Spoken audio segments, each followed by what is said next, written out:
Assalamualaikum warahmatullahi wabarakatuh. Perkenalkan, nama saya Fikri Andre Nomasi dari kelas 5B dengan NIM 1514210004. Di sini saya akan membuat video untuk memenuhi tugas media dan sumber belajar yang diampu oleh dosen Dr. Rustam I. Hussein MPD. Alasan penggunaan media pembelajaran sangatlah penting dalam meningkatkan minat belajar siswa.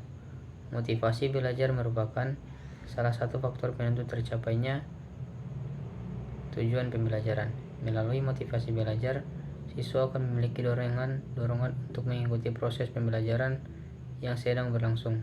Banyak cara yang dapat dilakukan oleh guru untuk menumbuhkan motivasi belajar siswa. Salah satunya menggunakan strategi pembelajaran yang menantang seperti permainan yang dapat memotivasi siswa dan membawa materi atau media interaktif yang kontekstual dan segar dapat merangsangnya dari dalam. Pada intinya, media pembelajaran memberikan efek yang positif pada peningkatan minat belajar siswa. Pembelajaran menjadi lebih efisien dan siswa menjadi lebih mudah menyerap pembelajaran. Hal ini tentunya akan meningkatkan hasil pembelajaran dan tujuan pembelajaran akan lebih mudah dicapai. Selain itu, terdapat hal yang menjadi alasan penggunaan media pembelajaran untuk meningkatkan minat siswa, diantaranya yakni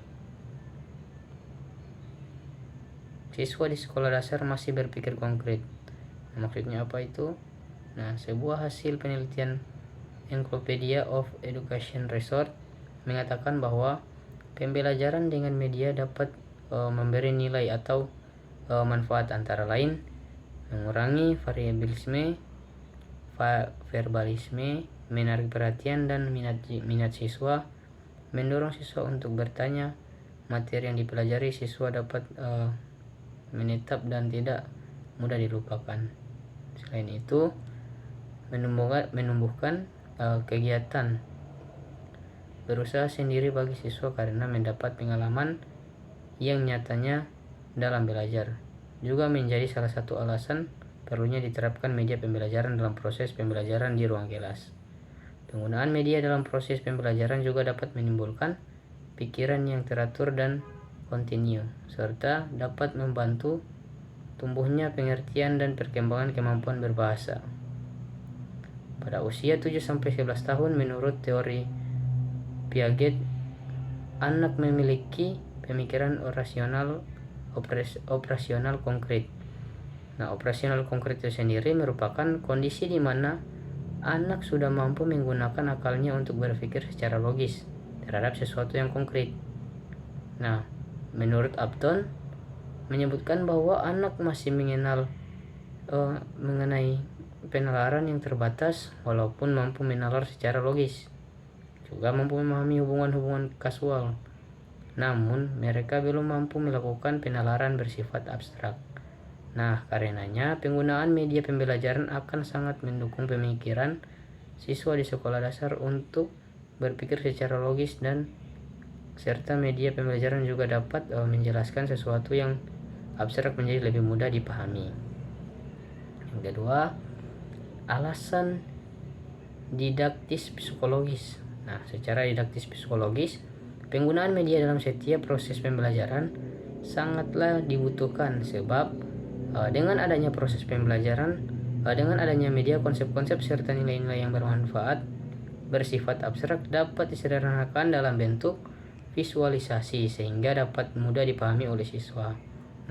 Selain itu juga, penggunaan media dapat melibatkan seluruh pribadi siswa, baik fisik maupun psikis, serta efektif terhadap segala tipe belajar, lebih bagi siswa yang memiliki tipe belajar campuran. Hal ini sejalan dengan Hamalik 1980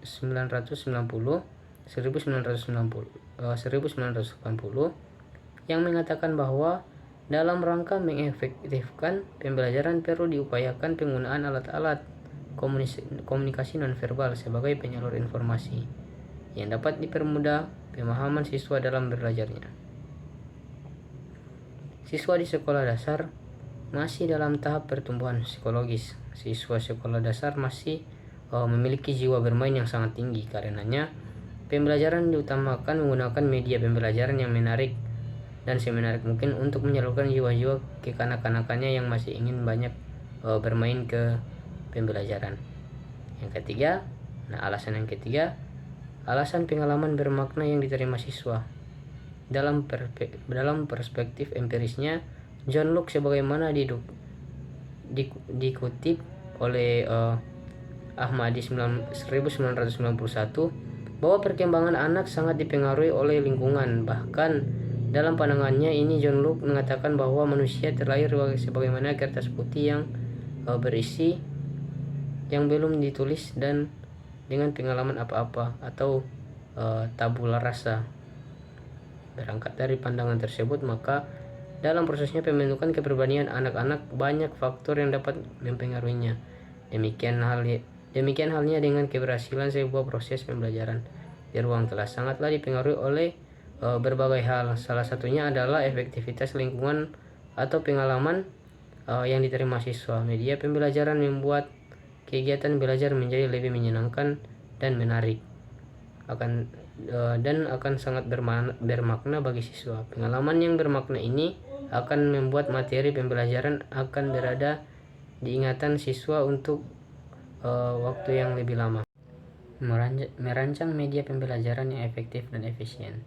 Sudah menjadi wacana publik di kalangan para pendidik bahwa media merupakan alat bantu mengajar untuk mencapai tujuan pembelajaran yang secara efektif dan efisien. Terlepas dari itu, dari bentuk-bentuk dan jenis-jenis media dalam pendidikan dan terkait dengan masalah-masalah pemilihan media, menurut Jamara 1991, semuanya akan berpulang pada guru dalam arti bagaimana guru memilih media yang tepat berdasarkan pertimbangannya yang hati-hati agar proses pembelajaran dapat mencapai tujuan secara efektif dan efisien. Semua itu kembali berpulang pada guru. Mengapa? Antara lain untuk merancang media pembelajaran yang baik, antara lain sebagai berikut. Yang pertama, media harus dirancang secara sesederhana mungkin, sehingga jelas dan mudah dipahami oleh siswa. Yang kedua, media hendaknya dirancang sesuai dengan pokok bahasan yang akan diajarkan atau yang akan dibahas secara langsung. Ketiga, media hendaknya dirancang tidak terlalu menjilid dan tidak membuat anak-anak menjadi bingung. Yang keempat, media hendaknya dirancang dengan bahan-bahan yang sederhana dan mudah didapat, tetapi tidak mengurangi makna dan fungsi media itu tersendiri. Yang kelima, media dapat dirancang dalam bentuk model, gambar, bagan struktur, dan lain-lain, tetapi dengan bahan yang murah dan mudah didapat sehingga tidak menyulitkan guru dalam merancang media tersebut. Yang pertama, implikasi terhadap guru. Implikasi penggunaan media terhadap guru dapat berupa memudahkan dirinya dalam mencapai tujuan pembelajaran. Dikatakan demikian sebab dengan menggunakan media, guru tidak perlu banyak menghafal materi yang akan diajarkan. Yang kedua, implikasi terhadap siswa. Selain berimplikasi terhadap guru, penggunaan media dalam proses pembelajaran di ruang kelas ternyata berimplikasi pula terhadap diri siswa itu sendiri. Yang ketiga, implikasi terhadap proses pembelajaran di ruang kelas. Penggunaan media ternyata berimplikasi terhadap proses pembelajaran di ruang kelas, yakni dapat membantu guru dalam menyampaikan materi pembelajaran dan dapat menciptakan suasana belajar yang aktif, inovatif, kreatif, dan menyenangkan.